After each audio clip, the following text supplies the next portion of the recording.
Assalamualaikum warahmatullahi wabarakatuh.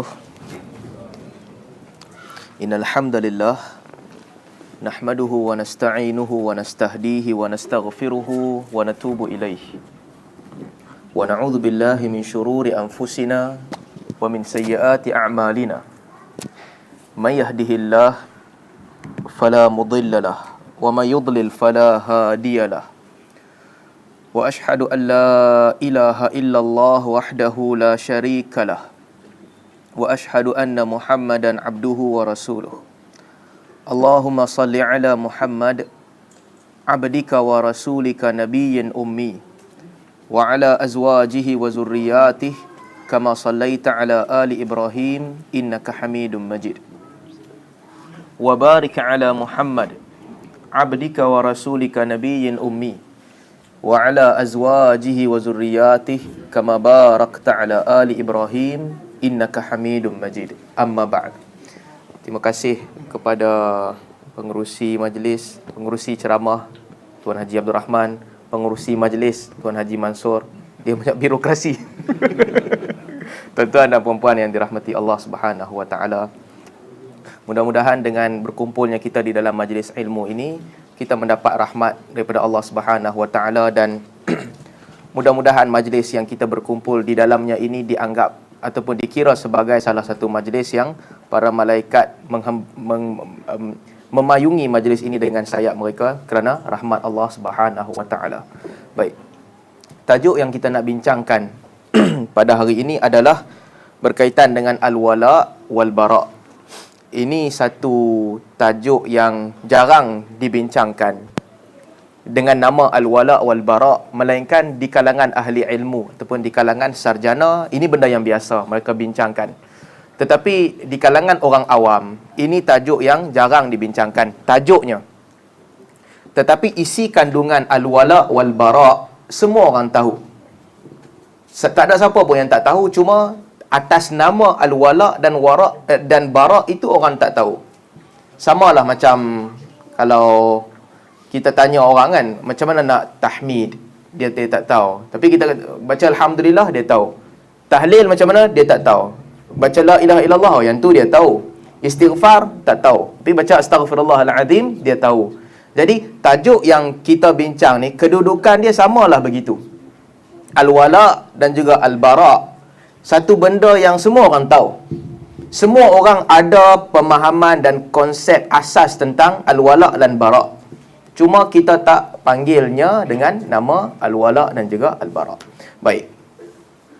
Al-wala dan al-bara' ini dalam istilahnya, wala, asal perkataan wala ini daripada wali, sama juga wali. Al-waliyu, artinya di dalam bahasa maksudnya dekat, al-qarb, dekat. Tetapi apabila dinamakan al-wala, maksudnya dia ada kena-mengena dengan dekat, maksudnya al-mahabbah, mencintai, ataupun an-nusrah, membantu, ataupun juga al-wud, kasih sayang, cinta, al-mawaddah. Ini semua termasuk dalam makna perkataan al-wala. Al-wilayah, para ulama sebutkan dia bertentangan dengan al-adawah, berbeza dengan permusuhan, iaitu al-mahabbah.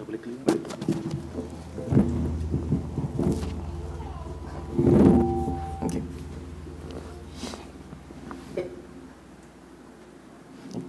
Baik.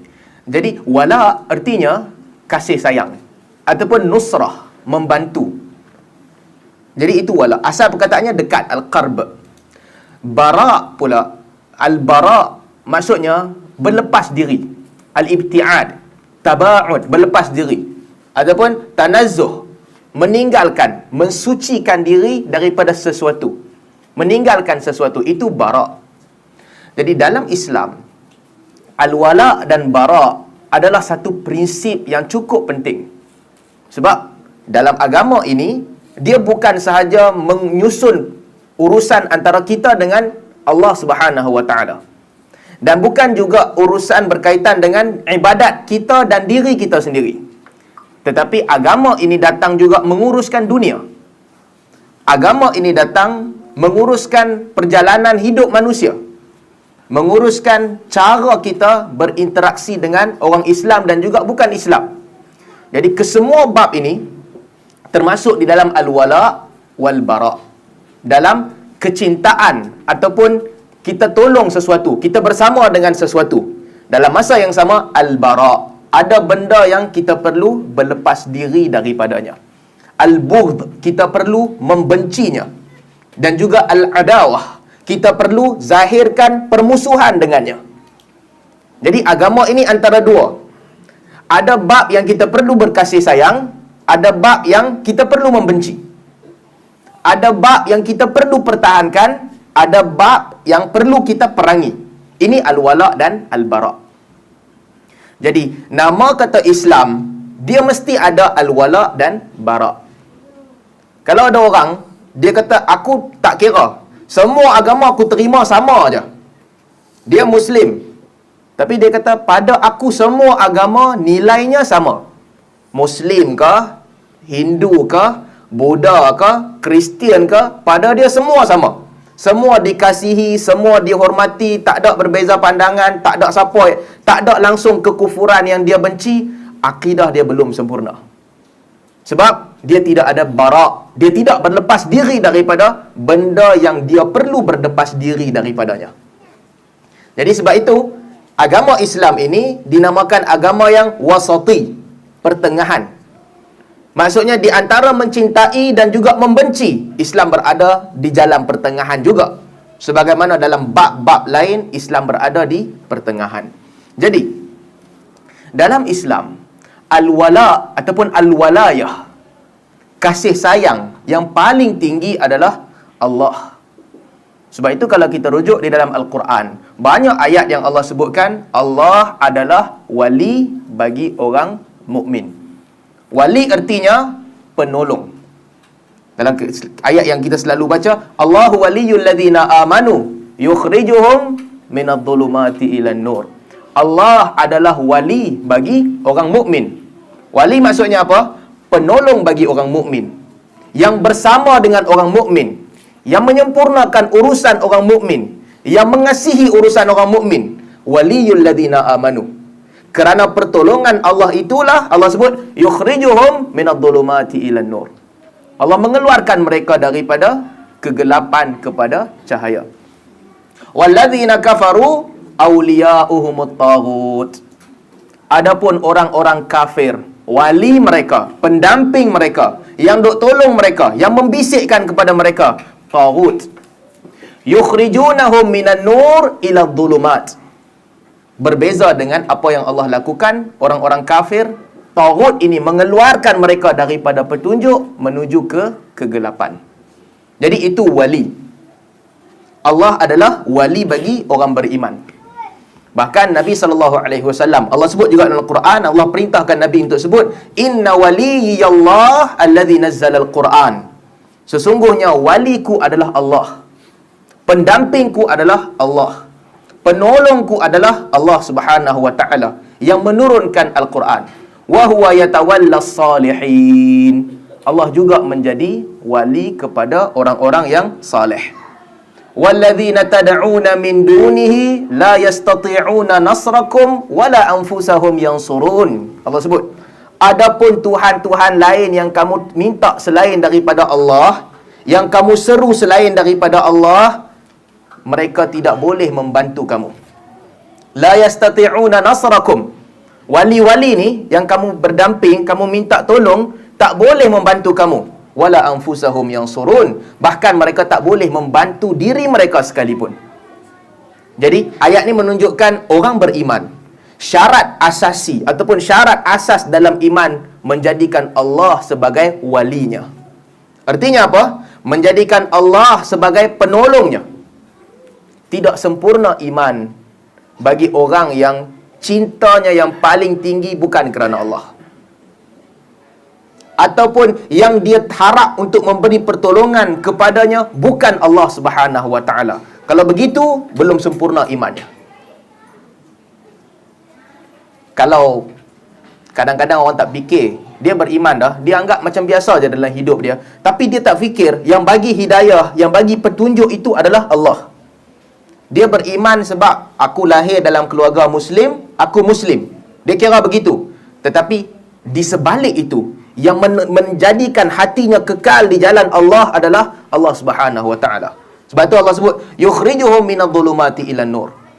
Allah sebagai wali kepada orang Islam telah mengeluarkan mereka daripada kegelapan menuju ke petunjuk. Jadi itu yang pertama. Wali bagi orang mukmin adalah Allah Subhanahu wa taala. Tuan-tuan, banyak sifat ataupun perkataan yang kita nisbahkan kepada Allah, dia sifat ataupun nisbah itu berbeza. Allah adalah Nasirul Mukminin, penolong orang mukmin. Kita adalah apa? Al-Mansur, yang ditolong. Allah adalah pemberi rezeki, Ar-Raziq, Ar-Razzaq, memberi rezeki. Kita adalah yang menerima rezeki. Allah adalah yang menyelamatkan kita. Menyelamatkan kita. Kita adalah yang menerima keselamatan itu. Allah adalah Tuhan, Ilah. Kita adalah yang menyembah Tuhan itu. Kita adalah hamba, abid. Allah adalah Al-Ma'bud, yang disembah. Tetapi dalam bab wali ini, Al-Walayah, dia dua-dua ni berada, perkataan wali ini masuk dalam kedua-dua keadaan. Allah adalah wali bagi orang beriman. Orang beriman adalah wali bagi Allah Subhanahu wa taala. Sebab maksudnya kasih sayang. Maksudnya dia tengok konteks ayat. Apabila Allah menjadi wali kita, artinya Allah menolong kita. Apabila kita menjadi wali Allah, artinya kita dekat dengan Allah. Jadi di kalangan hamba Allah, ada orang yang Allah pilih mereka untuk menjadi wali Allah. Ada orang yang Allah memberi rahmat kepada mereka. Mereka ini menjadi orang yang dekat dengan Allah Subhanahu wa taala. Dalam hadis yang diriwayatkan oleh Al-Imam Al-Bukhari, Nabi SAW dalam hadis kursi, Nabi SAW sebut, Man adali waliyan faqad adhantuhu biharbin. Sesiapa yang memusuhi waliku, sesungguhnya aku telah mengiklankan perang terhadapnya. Para ulama berbeza pandangan. Apa maksudnya? Adakah tak boleh langsung berbeza pandangan dengan wali Allah? Ataupun adakah tak boleh langsung berdebat dengan wali Allah? Sebab ayat ni keras. Adali waliyan faqad adhantuhu biharbin. Kamu bermusuh dengan waliku, aku izinkan ataupun aku iklankan perang dengan kamu. Para ulama menyebutkan, antaranya Ibn Hajar sebut dalam Fathul Bari, maksudnya fi walayatihi, dalam bab yang orang itu mencintai Allah, dalam perbuatan itu, dalam bab yang menjadikan dia wali Allah. Maksudnya, kalau dia wali Allah kerana dia kuat beribadah, kita memusuhi ibadat itu, maka Allah mengizinkan perang ke atas kita. Kalau dia menjadi wali Allah disebabkan dia mempertahankan agama Allah, kita benci perbuatan mempertahankan agama Allah itu, Allah izinkan perang ke atas kita. Tetapi dalam urusan-urusan kehidupan seharian, maka semuanya dihukum berdasarkan kebenaran dan juga kesalahan pada pandangan manusia. Sebab itulah dalilnya Ibn Hajar menyebutkan, hatta di kalangan para sahabat yang besar, Abu Bakar dan Umar, mereka berbeza pandangan. Hatta di kalangan mereka, Ali dan juga Al-Abbas, mereka berbeza pandangan. Uthman dan juga Umar, mereka berbeza pandangan. Hudzaifah dan juga Umar, mereka berbeza pandangan. Umar dan juga Ibnu Abbas, mereka berbeza pandangan. Menunjukkan apa? Jadi wali itu bukan bererti tak boleh bantah langsung, bukan bererti tak boleh menolak pandangan dia langsung. Tetapi artinya wali ini dalam bab fi walayah, dalam bab yang dia itu dekat dengan Allah, jihadnya, amal kebaikannya, ibadatnya, dalam bab itu jangan memusuhi dia. Kadang-kadang orang salah faham. Orang kata, oh dia ni wali Allah, perkataan dia kita kena ambil, kita tak boleh tinggal langsung. Dia cakap mesti betul. Pandangan ini tersasar. Sebab wali Allah yang paling dekat dengan Allah Subhanahu wa taala selepas daripada para nabi adalah sahabat Nabi. Mereka sesama mereka telah berbeza pandangan. Orang yang datang selepas daripada mereka telah membantah beberapa pandangan mereka. Bahkan di kalangan ulama ada yang mendatangkan ijtihad baru yang berbeza dengan para sahabat. menunjukkan yang mereka wali. Mereka dihormati. Tak boleh memusuhi mereka. Tetapi kebenaran belum tentu di atas lidah mereka. Tuan-tuan, sebelum kita sambung, saya nak cerita sikitlah untuk peringatan kita bersama. Wali Allah Subhanahu Wa Taala. Macam mana nak capai tahap wali Allah? Mudah-mudahan Allah menjadikan kita ini pendamping dan kita ini sebagai orang yang menolong agama Allah. Wali, tahap wali ataupun orang yang dekat dengan Allah, orang yang mencintai Allah ini, dia dicapai dengan ibadah. Dia dicapai dengan ilmu. Dia dicapai dengan ikhlas. Itu cara untuk menjadi wali Allah. Tak boleh seorang itu menjadi wali melainkan ibadah dia mesti sempurna. Allah sebut dalam hadis yang sama, disebutkan wa ma taqarraba ilayya 'abdi bi syai'in ahabba ilayya mimma aftaradtuhu alaihi. Tidak ada seorang hamba yang mendekatkan diri kepadaku dengan cara yang lebih aku sukai daripada perkara yang telah aku wajibkan ke atasnya. Maksudnya syarat pertama menjadi wali Allah, yang Allah wajibkan dia mesti buat. Dan Nabi SAW dalam hadis juga sebutkan selepas itu, wa ma yazalu 'abdi yataqarrabu ilayya hatta uhibbahu. Dan hambaku itu akan tetap berterusan yataqarrabu ilayya bin nawafil, mendekatkan dirinya dengan aku dengan amalan-amalan sunat, hatta uhibbahu. Kemuncaknya apa? Sehingga aku mencintainya. Ketika itu dia jadi wali. Maksudnya Allah paling suka apa? Mimma iftaradtuhu alaihi, benda yang Allah wajibkan ke atas kita. Wali Allah, dia tak cukup dengan yang wajib. Lebih daripada yang wajib, apa dia buat? Dia berterusan mendekatkan diri dia kepada Allah dengan apa? Dengan nawafil, dengan tatawwu', dengan sukarela. Ada ibadat yang kita tak boleh tinggal. Ibadat yang wajib kita tak boleh tinggal. Kita mesti buat. Kita tak buat, kita berdosa. Kita jangan komplain ibadat yang wajib. Solat buat kita letih, puasa buat kita letih. Itu tak boleh komplain. Wajib. Lebih daripada wajib, ada benda yang namanya tatawwu'. Bahasa Arab mereka panggil amal tatawwu'i, kerja sukarela. Ada juga ibadat yang tatawwu'i, ibadat yang sukarela. Ini nawafil, nafilah. Bahasa Melayu kita panggil benda-benda sunat. Jadi dalam hadis ni Allah sebut, hamba-Ku ini akan sentiasa mendekatkan dirinya kepada aku dengan benda-benda sunat. Hatta uhibbahu, sehingga aku mencintainya. Dan apabila Allah mencintai seseorang, maka dia melihat dengan penglihatan Allah. Dia berjalan dengan jalan Allah. Dia mendengar dengan pendengaran Allah. Dia menunjukkan dekat dia dengan Allah. Sentiasa hidupnya ini mengikut tuntutan Allah Subhanahu Wa Taala. Itu wali. Jadi wali, ibadat je mesti bagus. Ibadat tak bagus macam mana? Orang Islam berbeza kedudukan dia. Kan kalau tuan-tuan yang ikut kelas hadis 40 kita cerita, was-sabiquna as-sabiqun ulaikal muqarrabun. Orang yang dekat dengan Allah, orang yang terdahulu, yang kehadapan, mereka ini dekat dengan Allah.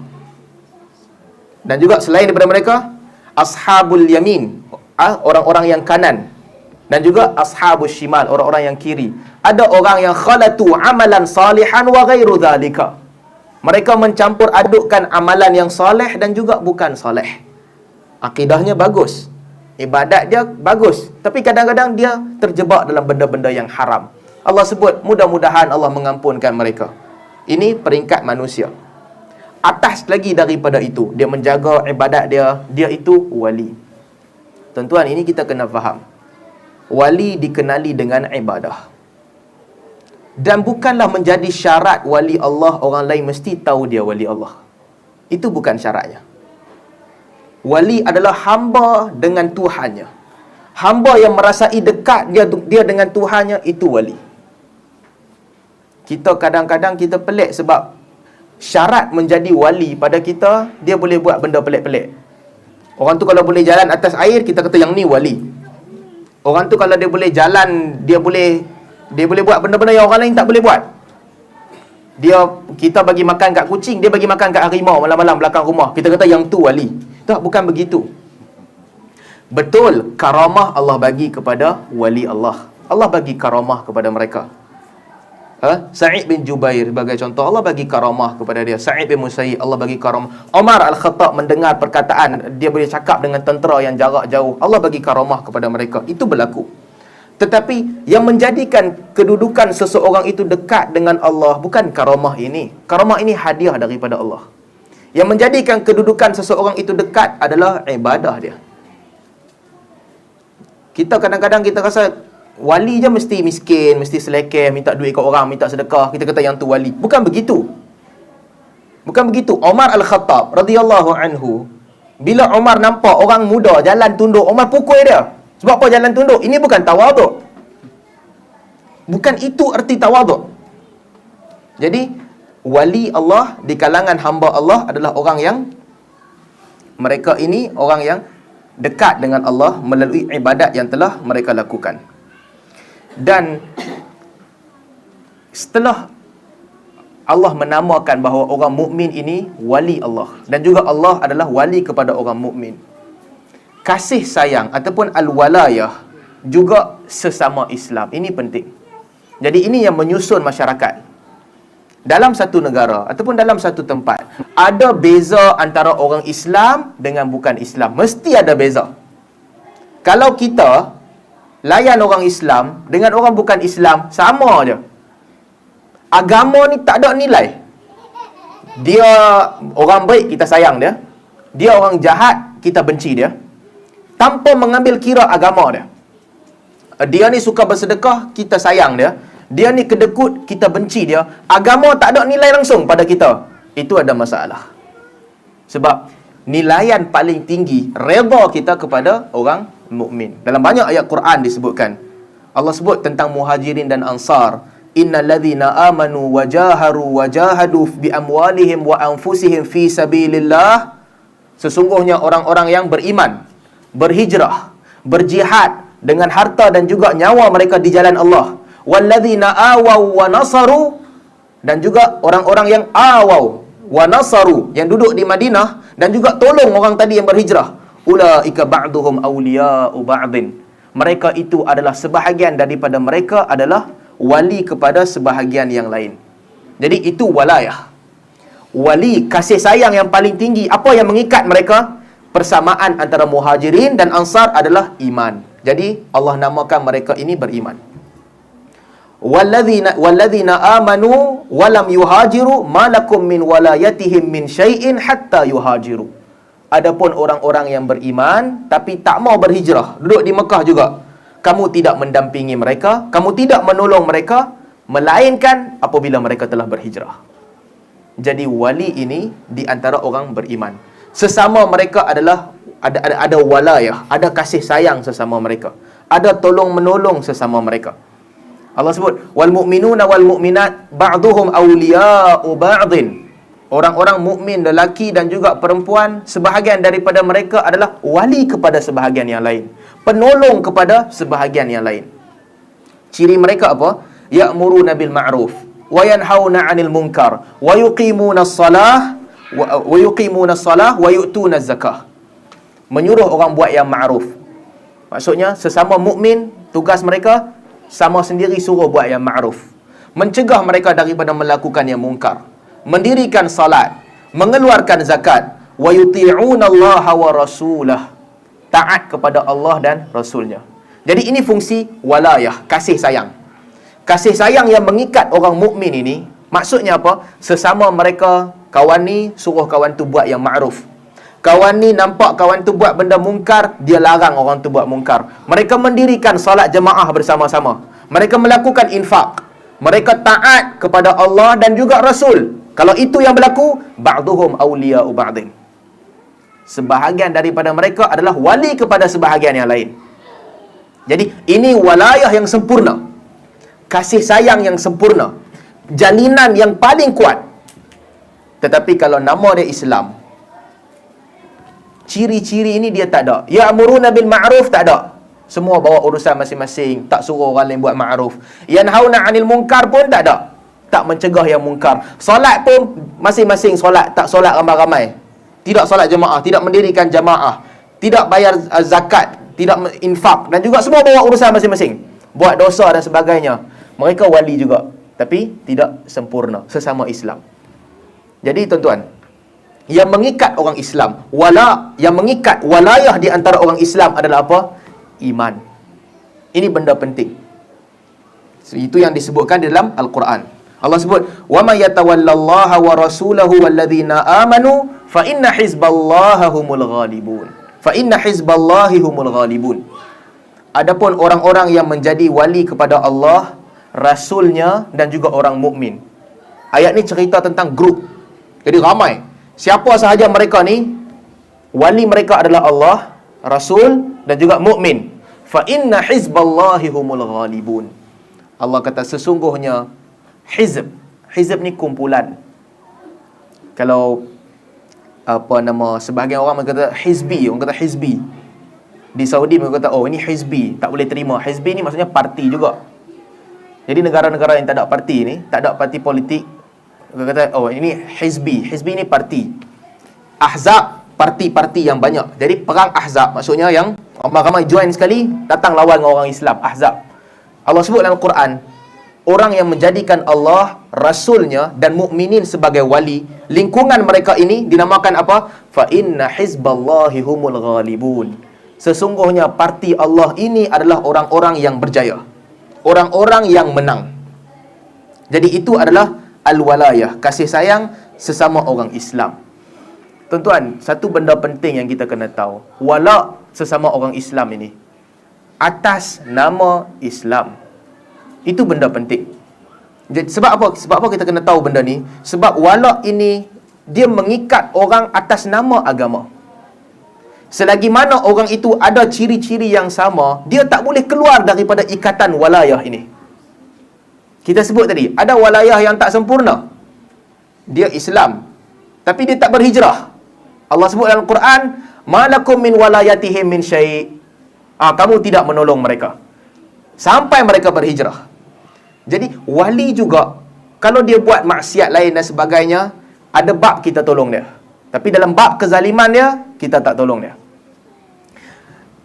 Wala ataupun walayah yang sempurna adalah walayah kerana agama. Tuan-tuan, kita bersama-sama banyak bab yang kita berbeza pandangan. Kan tentang Islam kita banyak berbeza pandangan. Kita mungkin berbeza parti politik. Kita mungkin berbeza jemaah yang kita masuk. Kita mungkin berbeza tokoh yang kita anggap hebat dalam agama. Tetapi kita kena ingat, semua ini dia tak boleh menjadi syarat walayah. Tidak ada syarat walayah melainkan agama itu sendiri. Tuan-tuan, ramai orang buat silap benda ni, kita kena faham. Ramai sangat orang buat silap di luar sana. Dia ambil satu imej, satu organisasi, satu persatuan, satu kelab, satu parti, lalu dia ikat walayah kepada itu. Itu tak boleh. Sebab yang mengikat itu adalah agama. Tafsiran kita terhadap agama bukan agama. Itu kena faham. Kita mentafsirkan agama. Mungkin tafsiran kita betul, mungkin tafsiran kita salah, tapi itu bukan agama. Agama adalah agama. Jadi kita tak boleh, orang tak join kita, kita keluarkan dia. Ataupun kita layan dia berbeza. Hak agama mesti dibagi kepada semua orang yang sama agama. Setengah jam dah.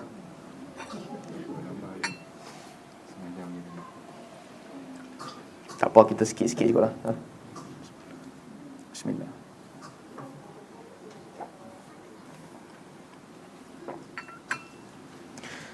Tuan-tuan, bila kita cerita wala sesama orang Islam ni, walayah sesama mereka, kasih sayang sesama mereka, tolong-menolong sesama mereka.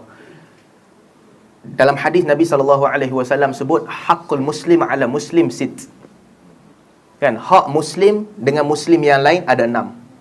Idza stansahahu fansah lahu. Antaranya, kalau dia minta nasihat dekat kita, kita kena bagi nasihat dekat dia. Apabila dia sakit, kita kena melawat dia. Apabila dia mati, kita kena iringi jenazah dia, dan seterusnya. Tolong menolong dan sebagainya, ini hak orang Islam. Jadi hak itu ataupun menjadi wali itu syaratnya hanya agama. Contoh, ramai orang yang dia ikat dengan dia sendiri.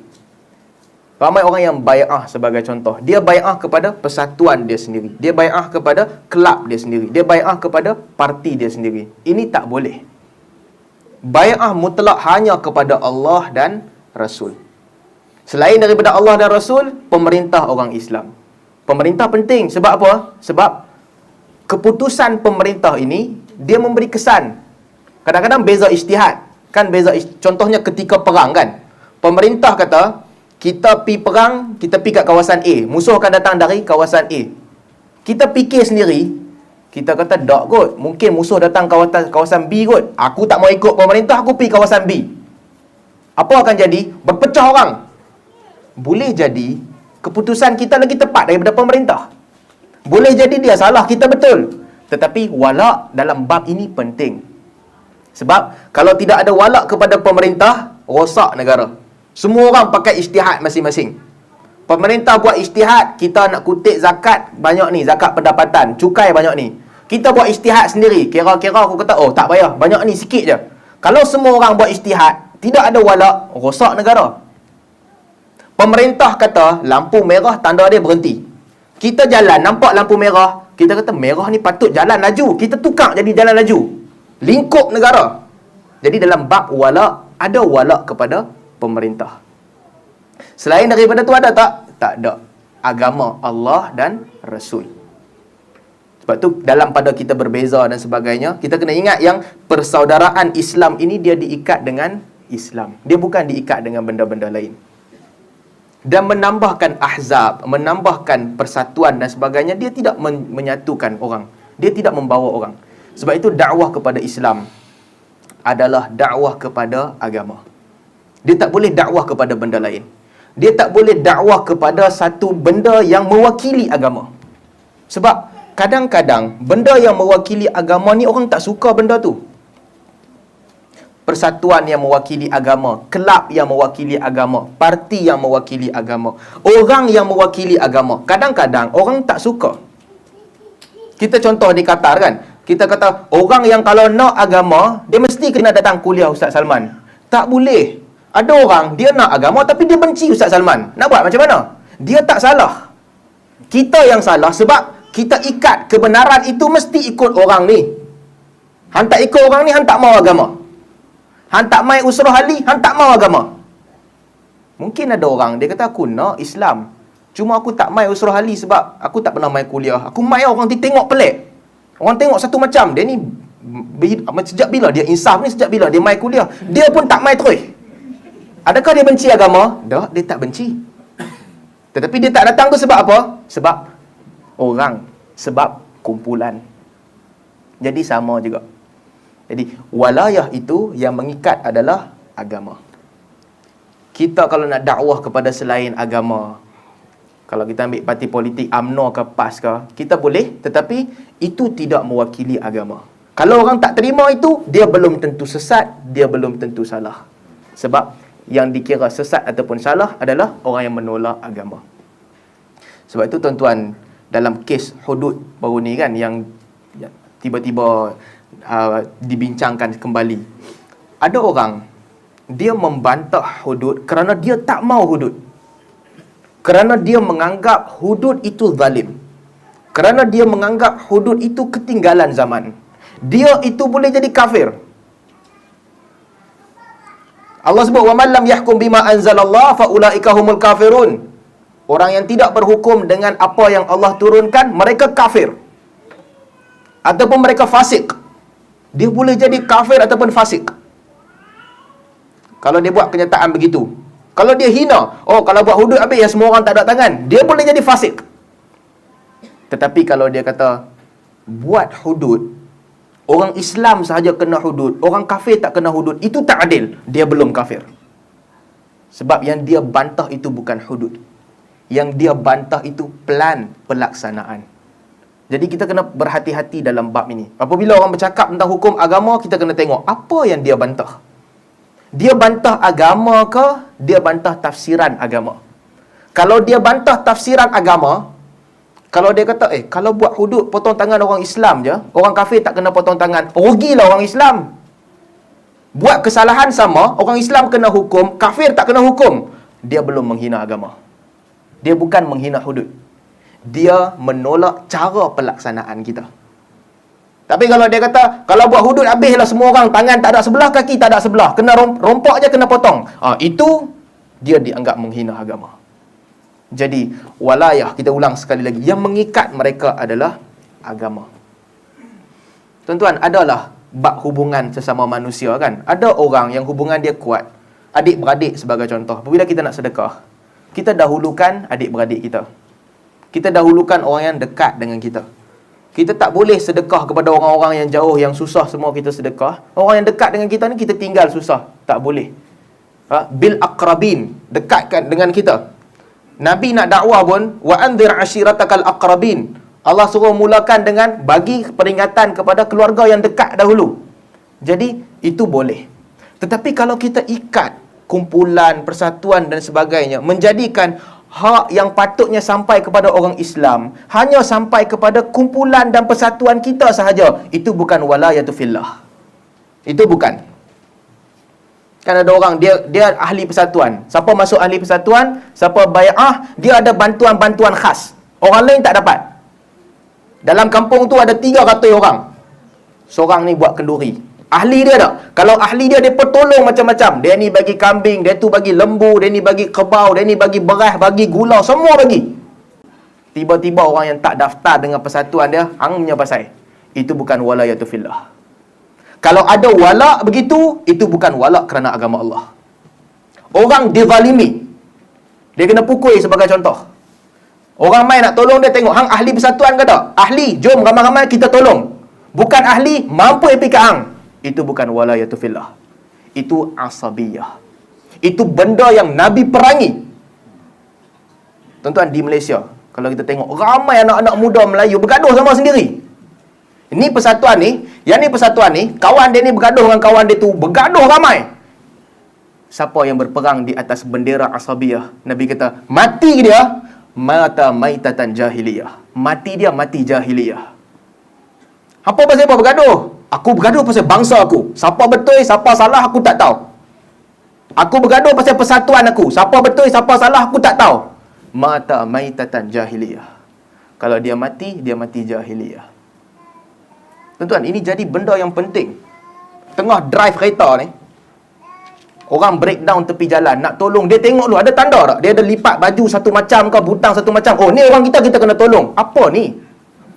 Walak kepada apa ini? Ini masalah dia. Bila agama diikat bukan dengan selain agama. Nabi nak hantar orang pergi perang. Nabi kata, kamu tunggu pada waktu siang. Kalau dengar azan berkumandang, jangan serang mereka. Mereka mukmin. Apabila kamu angkat pedang, mereka ucap la ilaha illallah, jangan serang mereka. Mereka mukmin. Kita dopi ikat pula. Mukmin tambah lagi ciri-ciri ni kena geng kita, baru kita tolong. Itu bukan al-walayatu fillah. Walayah dalam Islam yang mengikatnya adalah agama itu sendiri. Bismillah.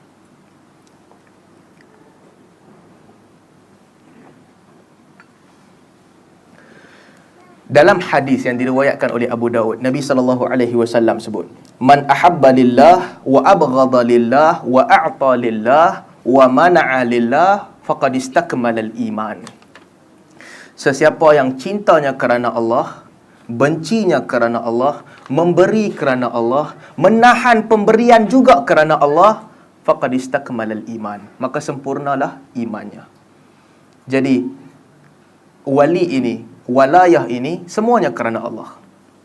Sayang kita kepada seseorang, sayang kita kerana Allah. Dia ni memperjuangkan agama Allah. Dalam bidang dia lah. Dia ahli politik yang memperjuangkan agama Allah. Kita sayang dia. Dia peniaga yang memperjuangkan agama Allah. Kita sayang dia.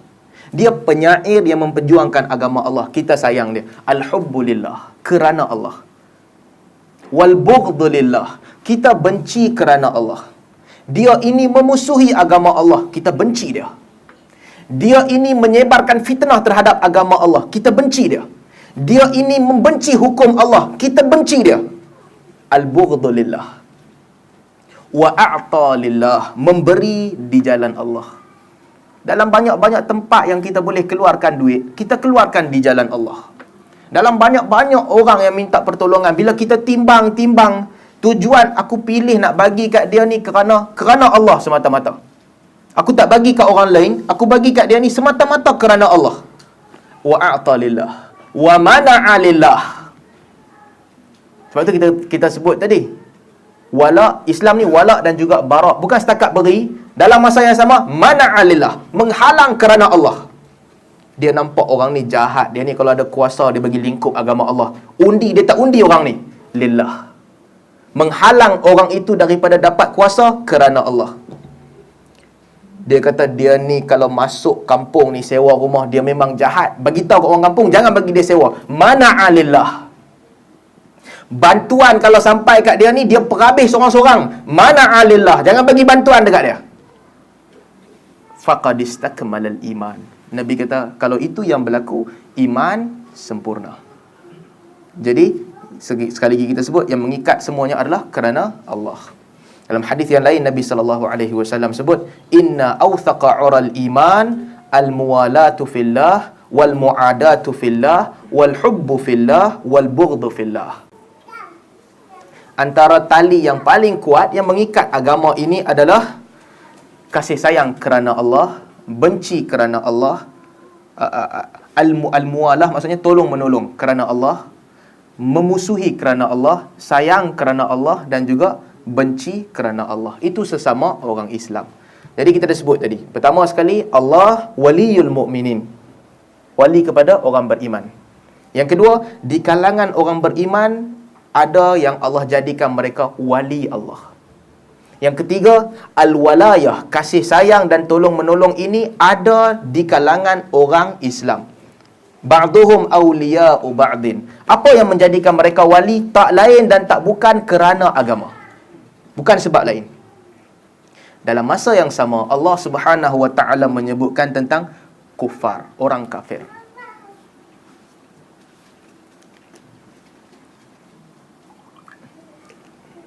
Bismillah.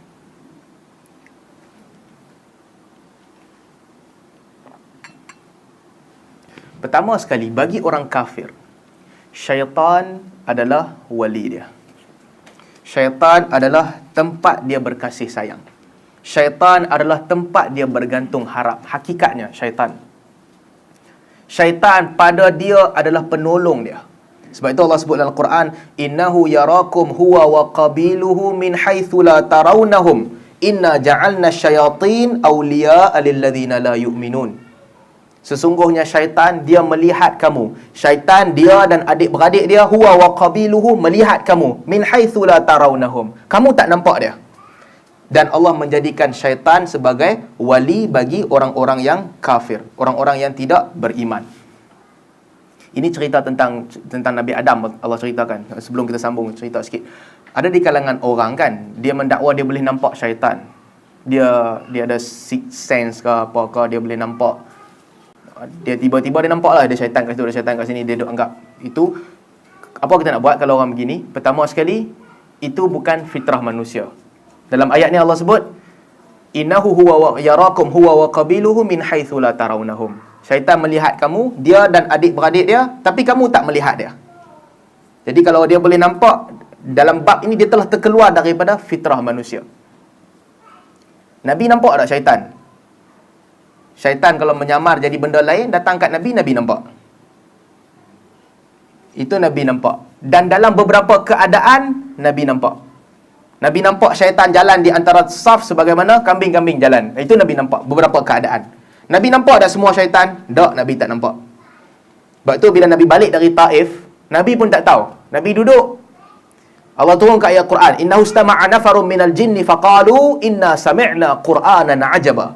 Nabi tengah sedih kan, Nabi pergi Taif, dakwah tak ada siapa ikut.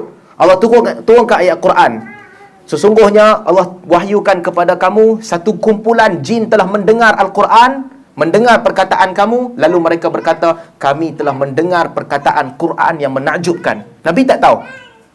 Jibril turunkan wahyu, baru Nabi tahu, oh rupa-rupanya orang di Taif tak nak terima dakwah, ada jin yang terima.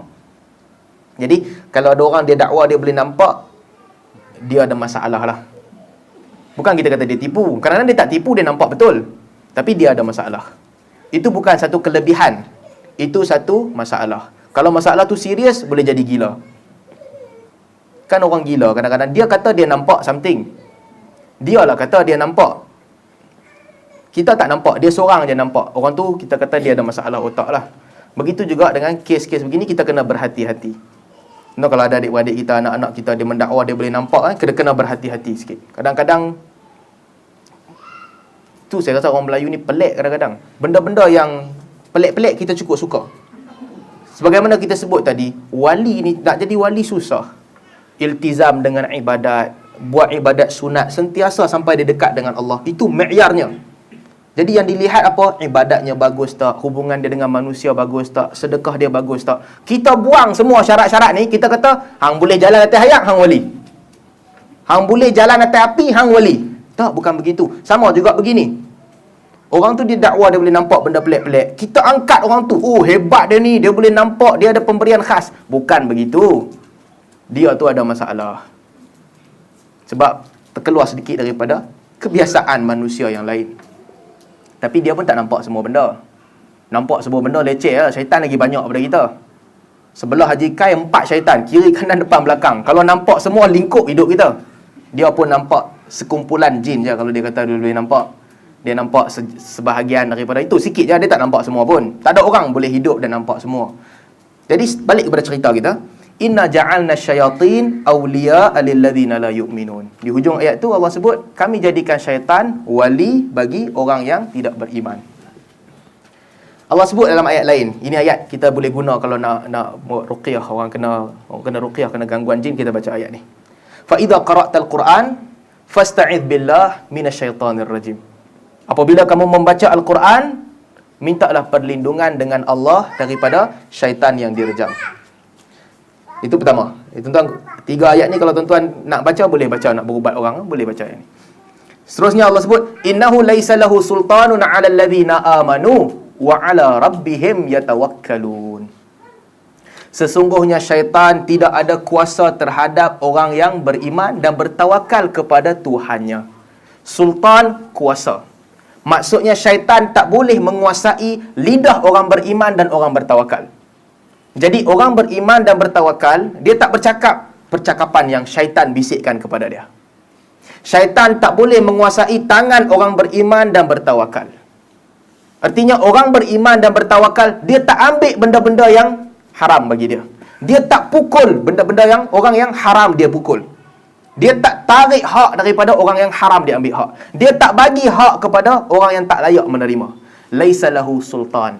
Syaitan tak ada kuasa. Ini saya suka kaitkan dengan budaya. Kadang-kadang dalam beberapa kes kan, budaya orang Melayu sebagainya, ada orang dia boleh menurun, dia apa nama? Harimau belang masuk badan dia ke apa, dia menurun jadi harimau dan sebagainya. Ini juga satu macam tadi, kita kena jaga-jaga. Yang masuk badan manusia ni, malaikat tak ada kerja nak pergi masuk badan manusia. Itu bukan kerja malaikat. Jin ataupun syaitan.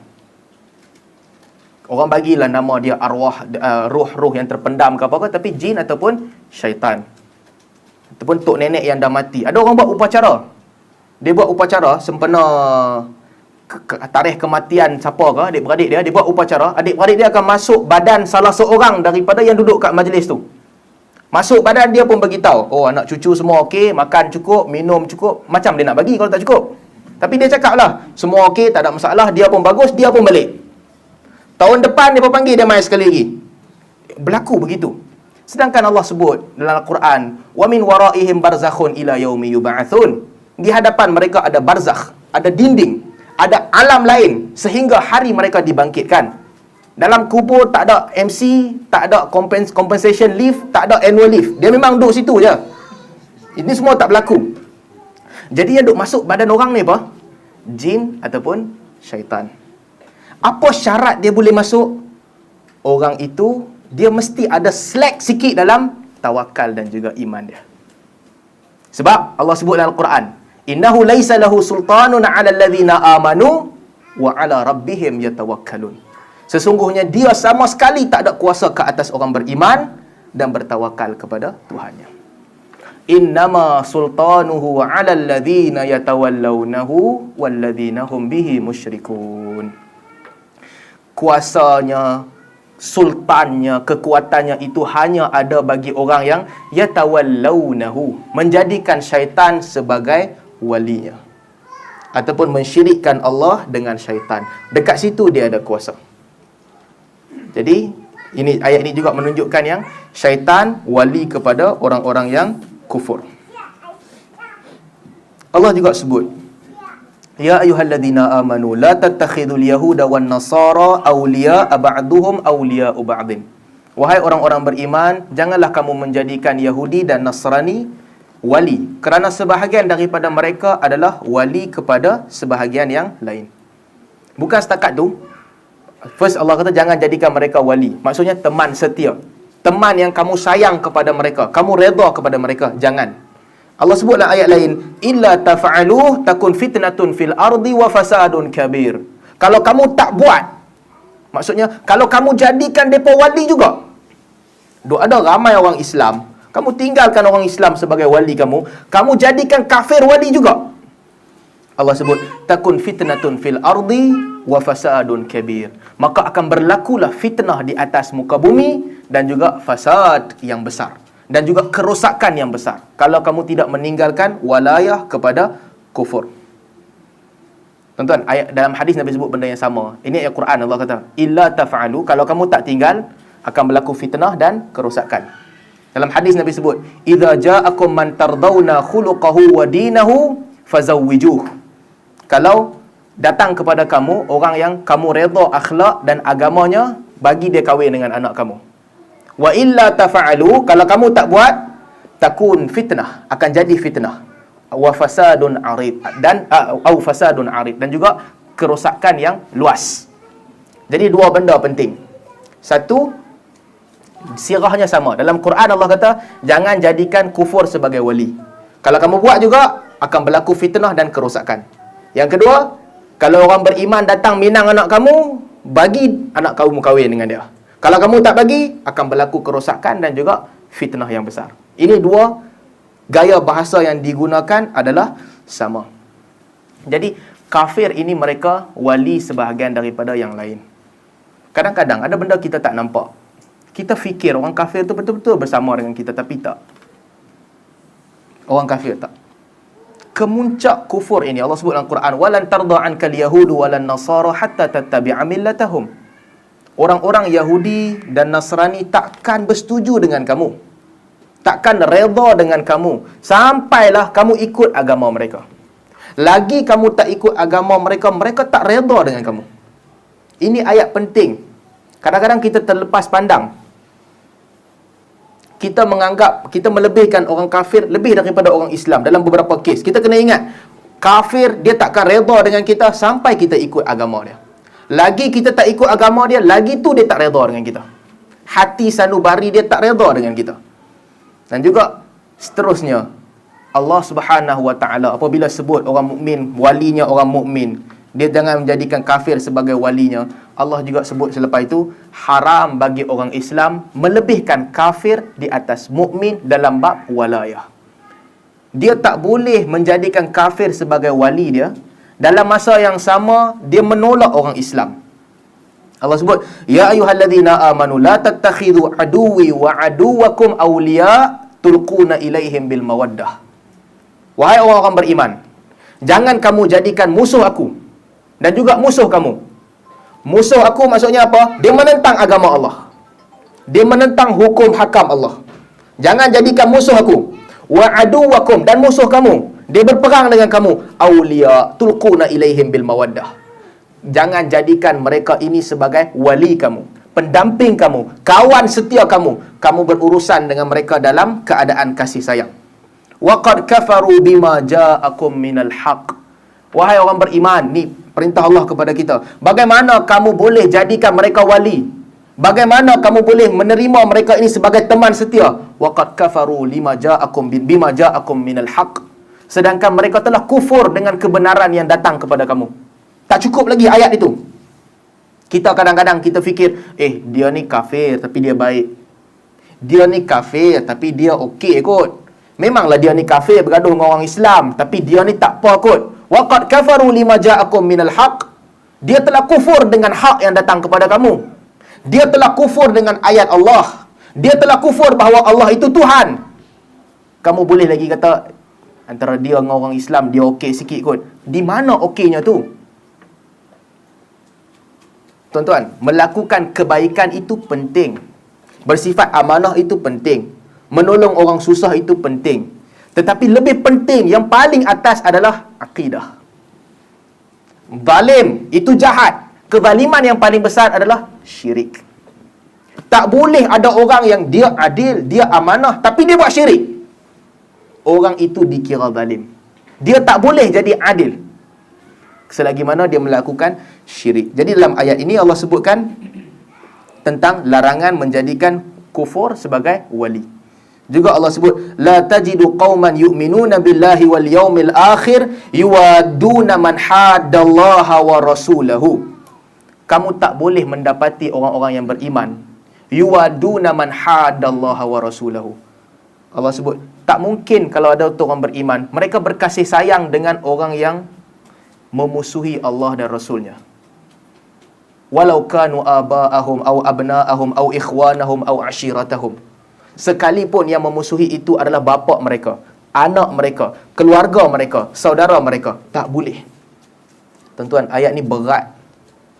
La tajidu qauman, kamu takkan mendapati satu kaum yu'minuna billahi wal yaumil akhir, beriman dengan hari akhirat, dalam keadaan dalam masa yang sama mereka mencintai orang yang memusuhi Allah dan Rasul. Para ulama sebahagian mereka berkata ini syarat.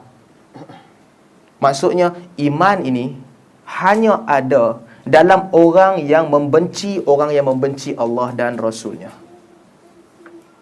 Kita tak boleh berkasih sayang dengan orang yang membenci Allah dan Rasulnya. Tak boleh. Kita boleh bekerjasama dengan orang bukan Islam, boleh. Nanti kat ujung nanti kita cerita tentang bekerjasama, boleh. Tetapi kasih sayang, menzahirkan kasih sayang, tak boleh kepada orang yang membenci Allah dan Rasul. Kalau dia kufur, tapi dia tak membenci Allah dan Rasul, dia kafir, dia bawa hal dia menghormati agama Islam, dia duduk diam. Kita pun tak kata apa kat dia, dia pun tak kata apa kat kita. Itu tak apa. Tetapi kalau dia kufur, dia menzahirkan kebencian kepada Allah dan Rasul. Dia mengeluarkan perkataan menghina Allah dan Rasul, menghina hukum hakam Allah dan Rasul. Dalam bab tu kita tak boleh kasih sayang dengan dia. Kalau kita kasih sayang dengan dia, boleh jadi kita terkeluar daripada daerah orang beriman. Jadi sebagaimana Allah Subhanahu Wa Taala sebut, kamu takkan jumpa orang beriman melakukan perbuatan itu. Saya ingat kita boleh skip banyak benda, banyak juga ayat-ayat yang bercerita tentang wali. Tentang kalau search dalam Al-Quran, perkataan awliya ataupun wali cukup banyak dalam Al-Quran. Allah menjadi wali kepada orang beriman, orang kafir wali sesama sendiri. Sebab itu al-wala wal bara' ni benda yang besar. Banyak ayat Quran cerita. Para ulama letak dia dalam banyak bab. Ada sebahagian ulama kata wala dan bara' ini sebahagian daripada akidah. Dalam jiwa sanubari dia mesti ada al-wala dan bara'. Ada ulama kata dia duduk dalam bab membina masyarakat Islam. Jadi wala dan bara' masuk dalam banyak bab sebab banyak ayat Quran menceritakan tentang wala dan juga bara'. Baik, berlepas diri, al-bara'.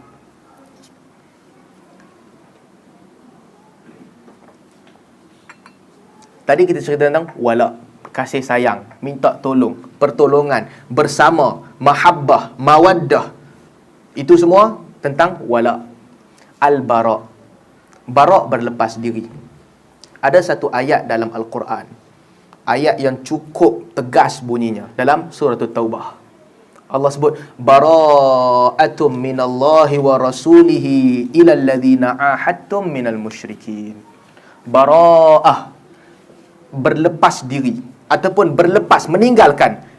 Risalah meninggalkan ini minallahi wa rasulihi, daripada Allah dan Rasulnya, ilal ladzina ahadtum minal musyrikin, ditujukan kepada orang-orang yang buat perjanjian dengan kamu di kalangan musyrik. Allah berlepas diri. Turun surah Taubah ni maksudnya Allah telah berlepas diri. Bukan setakat tu, ayat seterusnya Allah sebut fasihu fil ardi arba'ata ashhurin wa'lamu annakum ghaira mu'jizillah wa'lamu annakum ghairu mu'jizillah wa annallaha mukhziyal kafirin. Allah kata selepas itu, Jalanlah kamu di atas muka bumi 4 bulan. Dan ketahuilah bahawa kamu tidak boleh melemahkan Allah, dan Allah lah yang menghina orang-orang kafir. Wa adhanum minallahi wa rasulihi illa nasi yaumul hajjil akbar annallaha bari'um minal musyrikin wa rasuluh. Allah dan Rasulnya mengiklankan kepada manusia pada hari haji akbar bahawa Allah dan Rasulnya berlepas diri daripada orang-orang musyrik. Ayat surah Taubah ni turun bila? Ketika Nabi balik daripada perang Tabuk, tahun ke-9 Hijrah. Nabi balik daripada Tabuk. Nabi nak pergi haji tahun ke-9.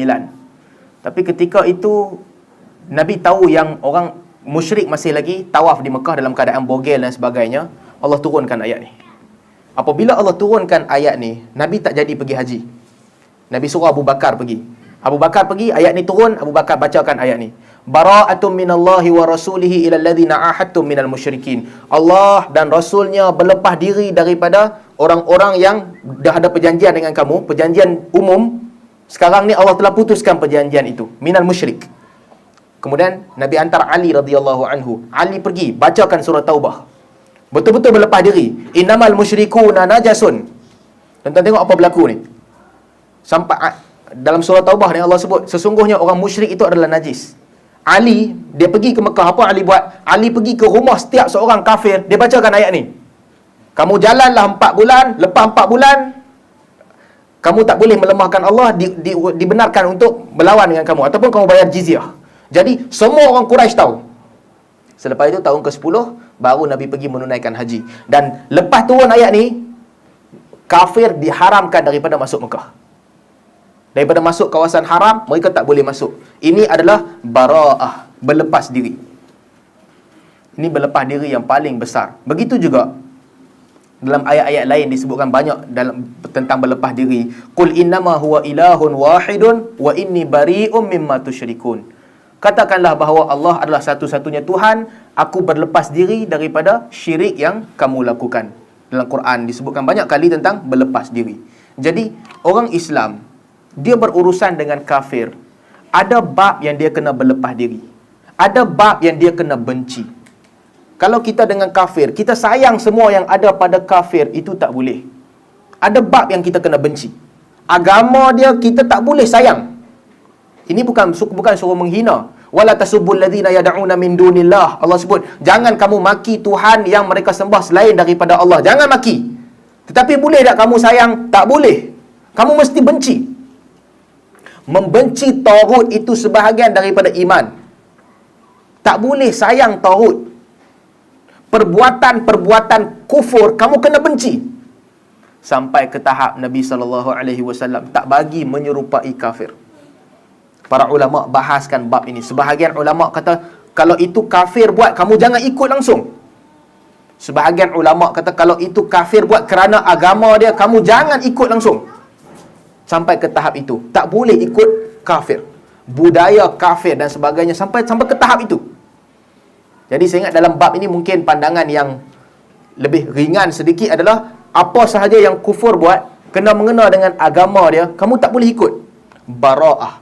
Kerana kebencian kamu kepada agama mereka. Tapi dalam masa yang sama, bukan agama suruh memerangi semua orang. La yanhakumullahu 'anil ladzina lam yuqatilukum fid din wa lam yukhrijukum min diyarikum an tabarruhum wa tuqsitu ilaihim. Innallaha yuhibbul muqsitin. Allah tidak melarang kamu untuk melakukan kebaikan kepada orang-orang yang tidak membunuh kamu, tidak menghalau kamu keluar daripada negeri kamu. Kamu boleh buat baik kepada mereka dan juga wa tuqsitu ilaihim, berlaku adil kepada mereka. Allah suka orang yang berlaku adil. Yang Allah larang adalah orang yang qatalukum, membunuh kamu fi dinikum, wa akhrajukum min diyarikum, menghalau kamu daripada negara kamu, wa azharu ala ikhrajikum. Mereka suka, seronok untuk kamu keluar daripada negeri kamu. Itu kamu lawan. Tetapi kalau mereka melakukan kebaikan kepada kamu, kamu jangan lawan mereka. Nabi SAW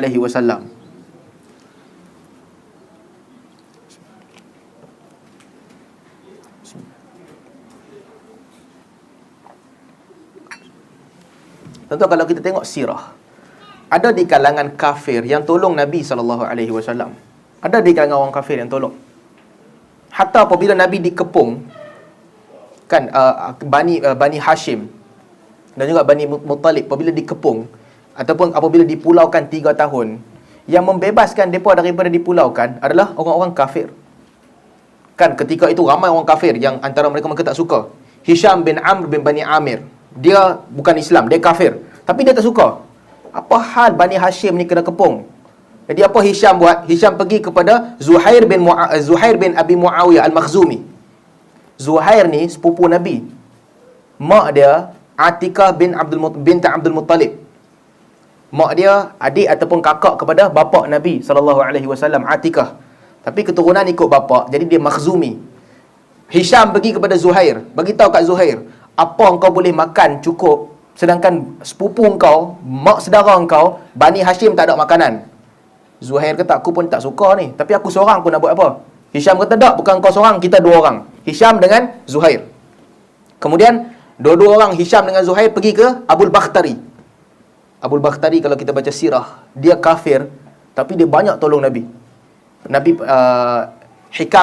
Hakim bin Hizam, masa kena kepung, Hakim bin Hizam bawa makanan pergi ke Khadijah. Abu Jahal tahan, tak mau bagi makanan tu. Jadi Abul Bakhtari yang datang, lepaskan Hakim, pergi kepada Khadijah. Jadi mereka 2 orang ni, Hisham dan juga Zuhair, pergi ke Abul Bakhtari. Jumpa Abul Bakhtari, bagi tahu, macam mana engkau boleh makan cukup lengkap, padahal ada orang tak dapat makan, Bani Hashim dengan Bani Muttalib. Abul Bakhtari kata, aku pun tak suka begitu, aku pun tak boleh terima, tapi aku seorang nak buat apa? Sekarang dah 3 orang. Hisham kata, tak, engkau bukan seorang, kita 3 orang. Engkau, Zuhair dengan aku. Abul Bakhtari kata, ambut main 4 orang, kita lawan. 3 orang tak cukup. Mereka pergi ke Al-Mut'im ibn Adi. Al-Mut'im bin Adi, dia pun sayang Nabi. Dia kafir, tapi dia tolong Nabi. Pergi ke Mut'im, sama juga. Macam mana kita boleh biarkan kepungan ini?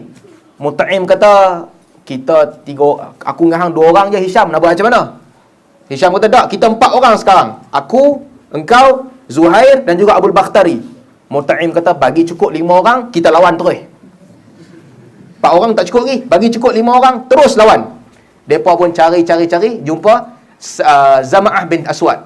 Bagi tahu kat Zam'ah, tak boleh ni, kepungan ni jahat, zalim kepada orang. Ini 5 orang ni bukan Islam ni, 5 ni semua kafir ketika tu. Pergi ke Zam'ah bin Aswad.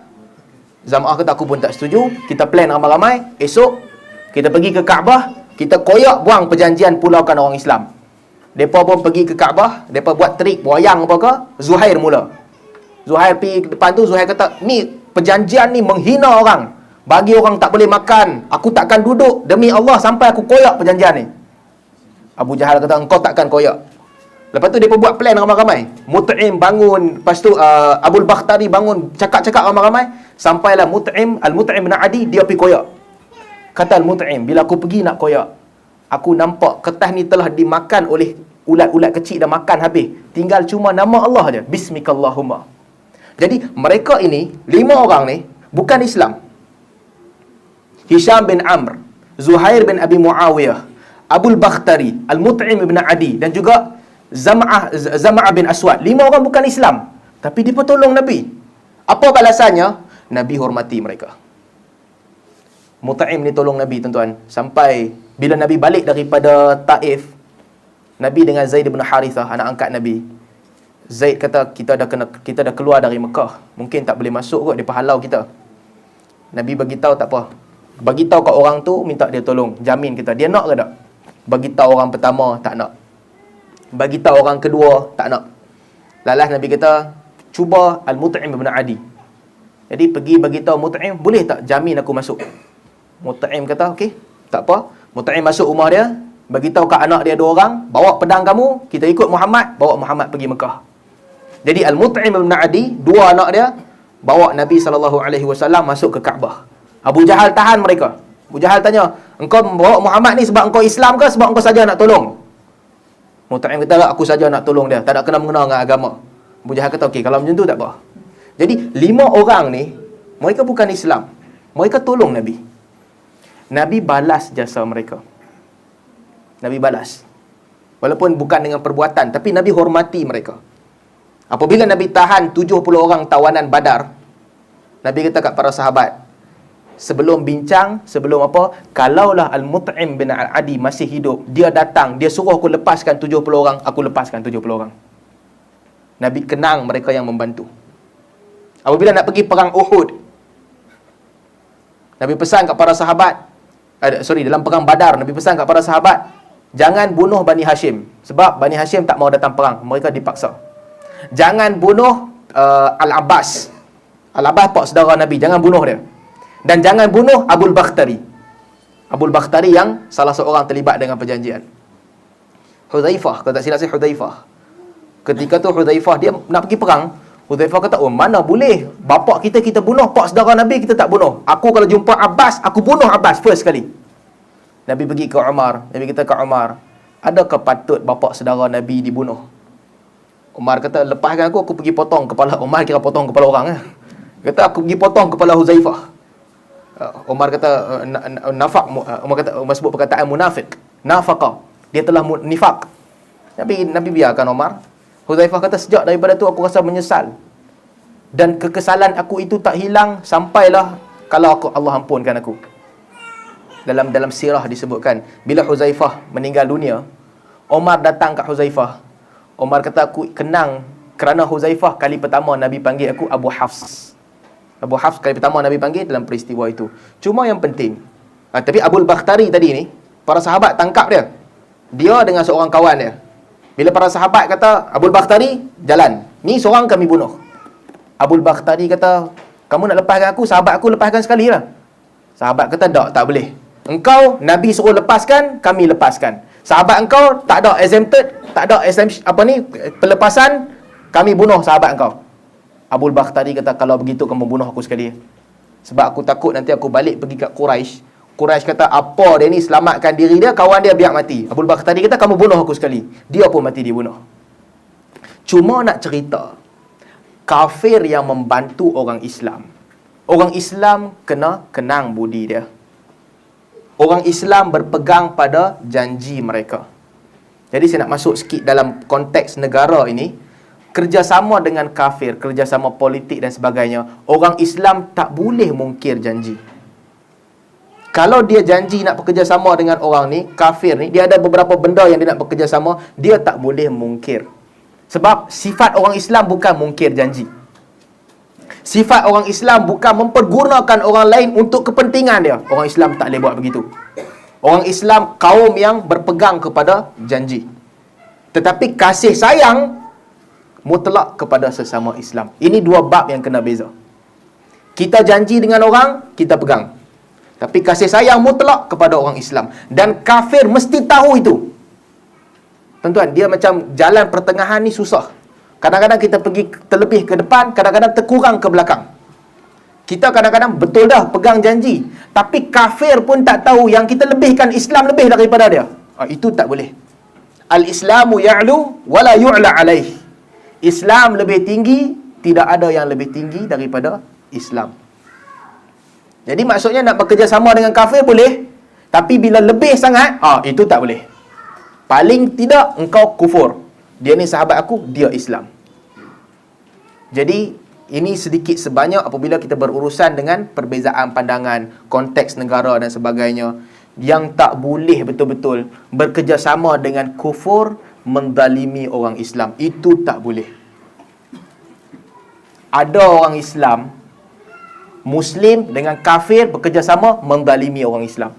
Ataupun dua orang Islam bergaduh, yang seorang ni Muslim, dia pergi tolong kafir tu semata-mata kerana kafir tu kawan dia. Itu berlanggar dengan walayah. Bahkan itu adalah salah satu daripada dosa besar. Illa tafa'alu, kalau kamu buat begitu, Allah sebut dalam Quran, kalau kamu teruskan begitu, kamu lebihkan kafir, apa akan berlaku? Takun fitnah, akan berlaku fitnah. Dan juga fasad yang besar. Jadi itu kita kena jaga. Berurusan dengan kufur boleh, tapi tak boleh melebihkan mereka ataupun meletakkan mereka kedudukan yang lebih tinggi daripada orang Islam dalam apa sahaja keadaan.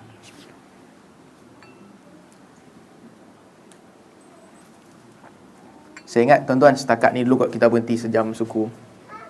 Al-wala' wal bara' ni tajuk dia besar sebab para ulama sehingga sebahagian daripada mereka menulis buku khas tentang wala' dan bara', tapi kita pun tak boleh nak cerita semua banyak, terlalu panjang ceritanya. Cuma sedikit sebanyak untuk peringatan kita bersama, itulah yang berlaku. Kecintaan paling tinggi kepada Allah, wala' kepada orang Islam, dan juga berlepas diri daripada kekufuran. Buat baik kepada orang kafir boleh, tetapi kecintaan yang paling tinggi adalah kerana agama.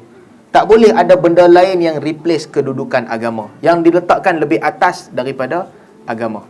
Dan kafir dilayan, kekufuran mereka dilayan berdasarkan kufur mereka. Mereka kafir yang tak menghina agama, kita buat baik dengan dia. Dia kafir yang menghina agama, kita kena lawan dengan dia. Wallahu a'lam.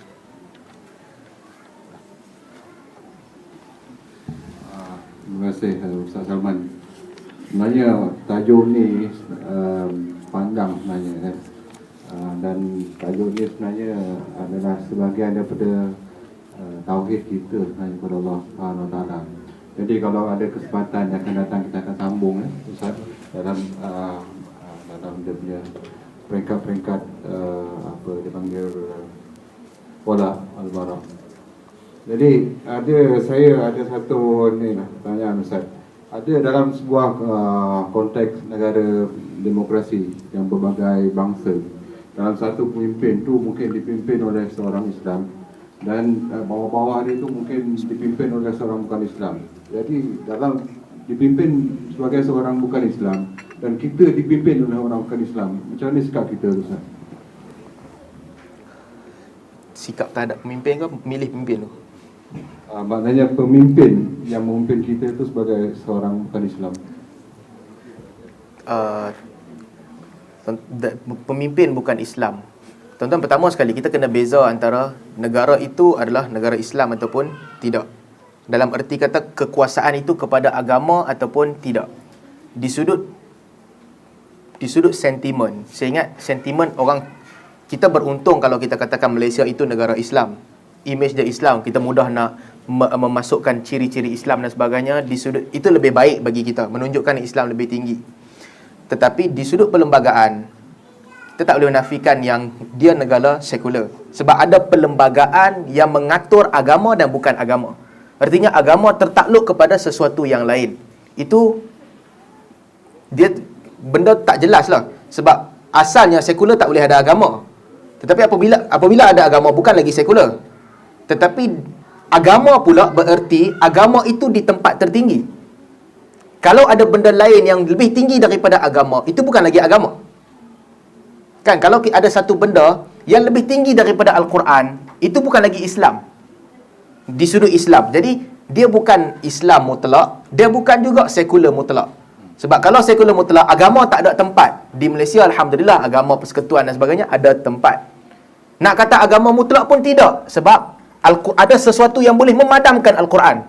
Di sudut perundangan. Ada sesuatu yang lebih tinggi daripada Al-Quran. Di sudut perundangan. Jadi dia di tengah-tengah. Dalam kes ini, pemerintah tertinggi Islam. Pemerintah setempat bukan Islam. Kita anggap mereka ini bukan Islam. Ini dia bukan pemerintah, tetapi dia wakil kepada pemerintah. Jadi, wakil kepada pemerintah ada Islam, bukan Islam. Apabila keputusan yang dia buat itu adalah keputusan bersama, keputusan maslahah jama'iyah, maslahah bersama, maka kita anggap itu keputusan kerajaan yang Islam. Walaupun yang mengeluarkan keputusan itu wakil dia yang bukan Islam, untuk menjadikan keadaan ni harmoni. Jadi tak ada lagi clash. Aku taat kalau dia Islam je, kalau dia wakil bukan Islam aku tak taat. Negara akan rosak. Salah satu roh sunnah adalah memastikan kita tak buka pintu mafsadah. Ini prinsip agama.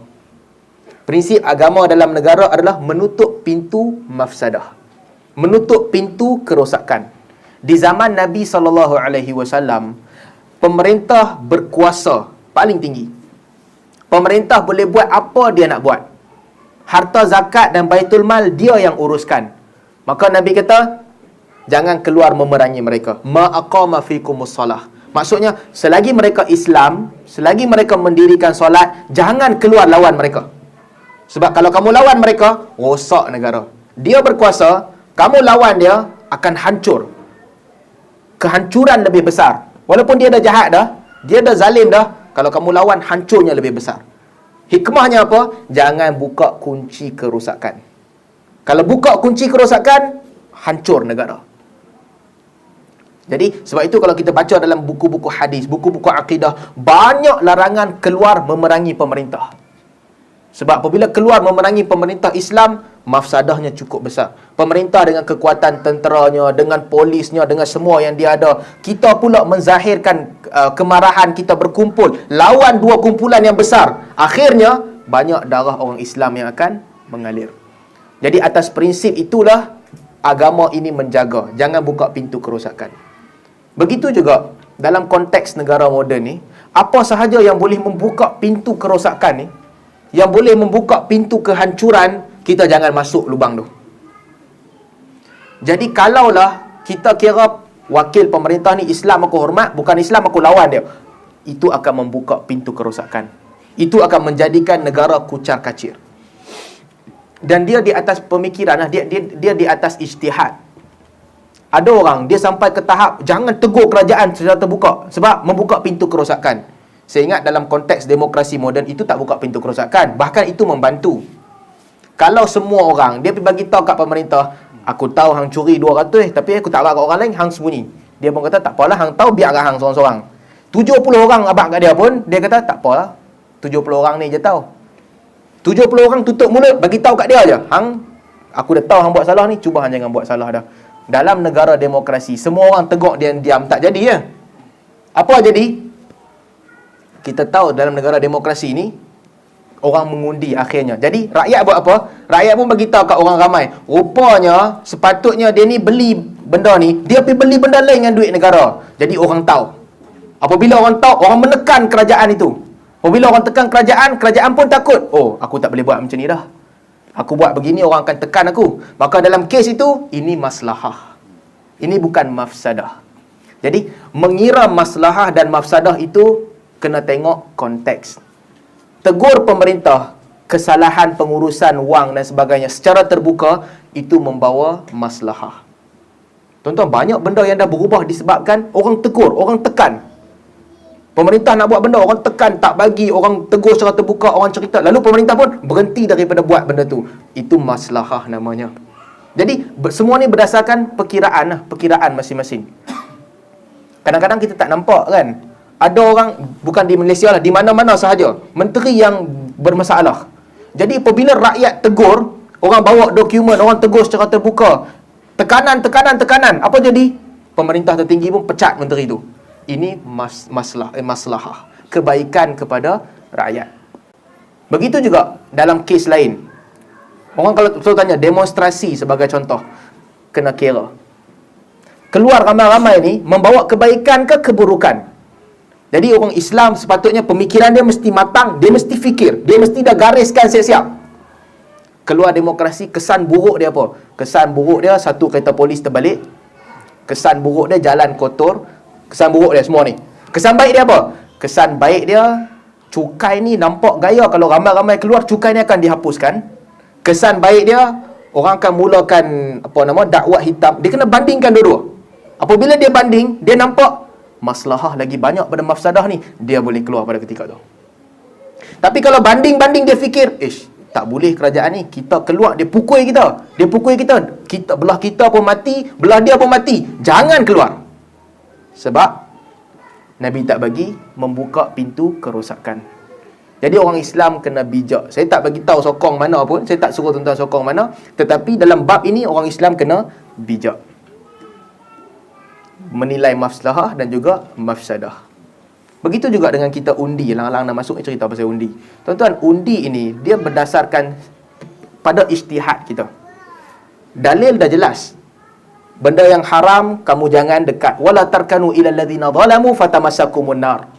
Allah sebut dalam Quran, jangan kamu dekatkan tangan kamu dengan orang yang zalim kerana takut-takut kamu disentuh oleh neraka. Dalil ada sebut.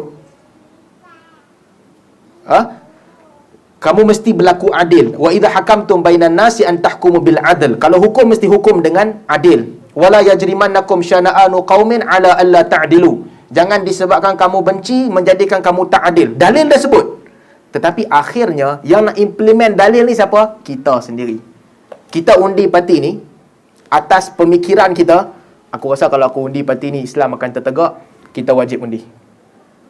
Kita undi parti ni atas pemikiran kita, aku rasa kalau aku undi parti tu bukan Islam tertegak, lingkup negara, kita wajib ikut yang ni. Kita undi parti ni, orang kata parti ni kafir, tapi duk nampak gaya dia ada kuasa, tak ada orang masuk, tak ada orang ubah keburukan kepada orang lain, aku masuk aku nak ubah, kita wajib di situ. Jadi bab ini semua ada akal, semua gunakan akal masing-masing. Akhirnya kepentingan agama. Kalau kita fikir kita buat satu tindakan itu bukan kerana agama, itu salah. Aku rasa dia ni nak buat agama. Kalau aku pilih dia ni, agama akan tertegak. Tapi aku rasa leceh lah kalau agama tertegak. Aku undi lagi satu. Kita berdosa ketika tu. Aku tahu dia ni zalim, tapi aku nak undi dia juga sebab dia bagus juga. Dia zalim kawan tu, aku selamat. Kita berdosa dalam bab tu.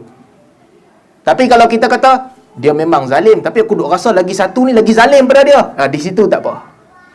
Jadi semua orang, dia bertanggungjawab terhadap diri dia sendiri.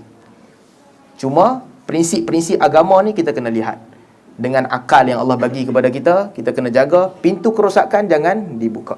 Dan yang lebih penting daripada itu, konteks demokrasi ni bawa pecah belah di antara orang, membenci antara semua orang. Persaudaraan atas nama agama mesti duduk di atas. Tuan-tuan, bila kita kata agama, maksudnya agama. Ada orang, dia nampak UMNO dengan PAS bergaduh, ni Islam bergaduh, ni Islam bergaduh. Dia buat main parti baru.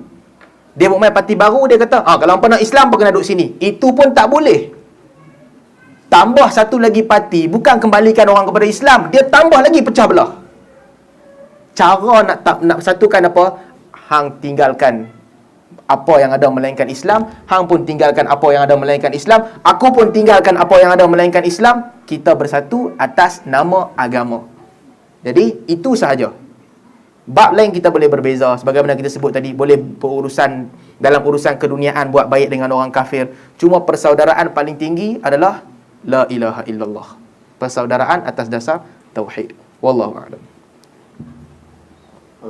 Sebenarnya saya ada dua soalan di sini, tapi saya rasa soalan kedua dah terjawab tadi kan.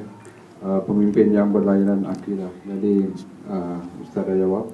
Dan yang pertama ni saya rasa agak penting. Mungkin Ustaz boleh kupas sedikit sahaja pasal masa ya. Ustaz, tolong huraikan konteks wala dalam arus jamaah dengan manhaj dan fikrah yang mawjud di kalangan ummah seperti Salafi, Sufi, Ikhwani dan sebagainya secara ringkasan. Tuan-tuan, ini soalan yang panjang. Saya ingat kita boleh buat kuliah khas untuk jawab soalan ni kot. Saya tak nak jawab sekarang sebab kalau jawab tak best. Dia tak best sebab dia perbahasan dia panjang. Sebab mungkin ada di kalangan tuan-tuan tak tahu pun apa tu Ikhwan, apa tu Sufi, apa tu Salafi. Ada di kalangan tuan-tuan yang dah tahu, ada pandangan sendiri. Ada di kalangan tuan-tuan yang dia dah ada pandangan sendiri, cuma dia nak saya establish pandangan tu.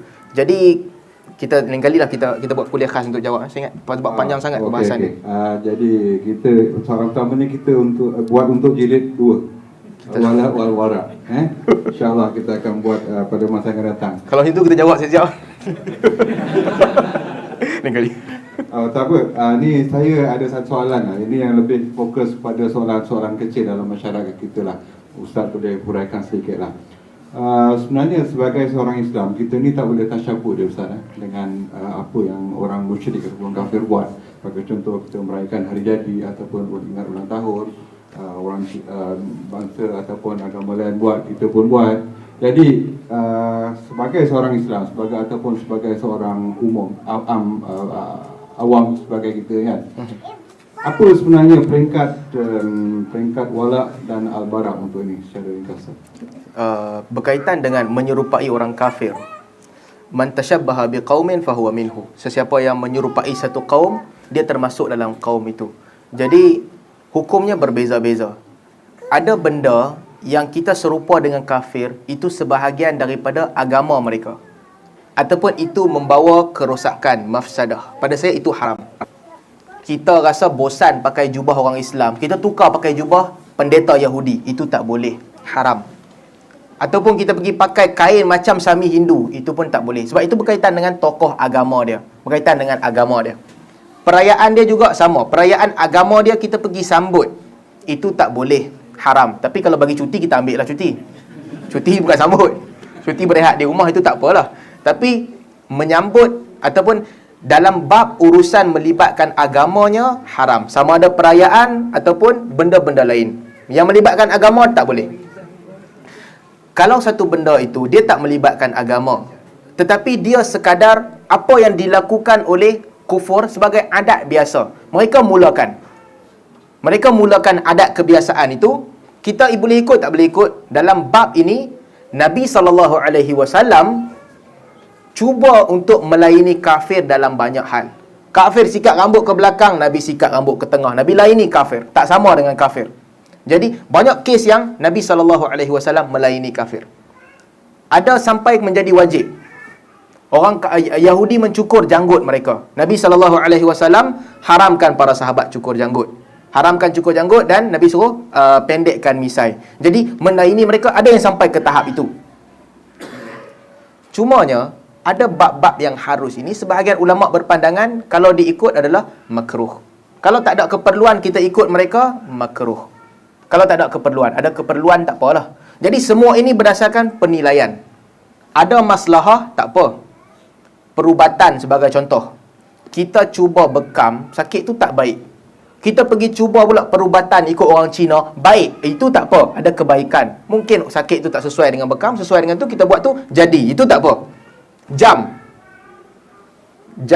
yang mula pakai jam di tangan, kalau tak silap saya, tentera British ketika Perang Dunia Kedua. Dulu yang pakai jam di tangan perempuan je. Laki kalau pakai aib, sama macam perempuan. Dikira pondan ke apa kalau laki pakai jam tangan. Sampai Perang Dunia Kedua, tentera British fikir kalau pakai di sini susah. Kalau nak tengok jam, orang tembak. Mereka pun pakai di tangan. Jadi budaya sampai sekarang. Orang kafir mulakan. Orang Islam fikir ni mudah. Bukan sebab kita nak ikut kafir. Kita pakai pun jadi mudah. Kita pun pakai. Itu tak apa. Jadi bab perayaan ni kita kena tengok. Kalau itu perayaan agama, dia haram. Kalau itu bukan perayaan agama, yang paling baik kita tinggalkan. Yang paling baik kerana mengikut kesukaan Nabi SAW tidak sama dengan orang kafir. Yang paling baik kita tinggalkan. Segala banyak hari ini semua kalau tak ada kepentingan kita tinggalkan. Tetapi kalau bab kita melihat ada kepentingan sedikit sebanyak, hari kanak-kanak sedunia, budak-budak datang sekolah seronok pakai baju warna-warni apa semua, saya ingat okey lah kalau bab-bab begitu. Hari guru, budak-budak bagi bunga kat guru dia nak bagi, boleh lah kot. Cumanya kalau lebih baik apa yang dimulakan oleh orang kafir ni, orang Islam cuba jauhi, itu lebih baik. Hari jadi saya pun tak ingat. Hari jadi sama juga. Kalau kita boleh jauhi, itu lebih tak ada keperluan untuk kita ikut, kita pun itu lebih baik bagi kita. Tapi kalau orang buat juga haram ke? Saya ingat dia tak sampai ke tahap haram lah. Sebab dia buat itu bukan atas dasar agama. Dia pun tak fikir untuk agama. Dia sekadar fikir cukup umur dia nak bersyukur buat kenduri kat orang, dia taklah sampai ke tahap itu. Wallahu a'lam. Yang lebih baik adalah selagi mana kita boleh menjauhi Yahudi dan Nasrani ataupun kufur, kita jauhi mereka. Bab agama haram, bab bukan agama, kalau kita boleh jauhi, kita jauhi. Kalau kita tak boleh jauhi, mudah-mudahan saya ingat dia tidaklah sampai ke tahap haram seperti mengikut mereka dalam urusan agama. Wallahu a'lam.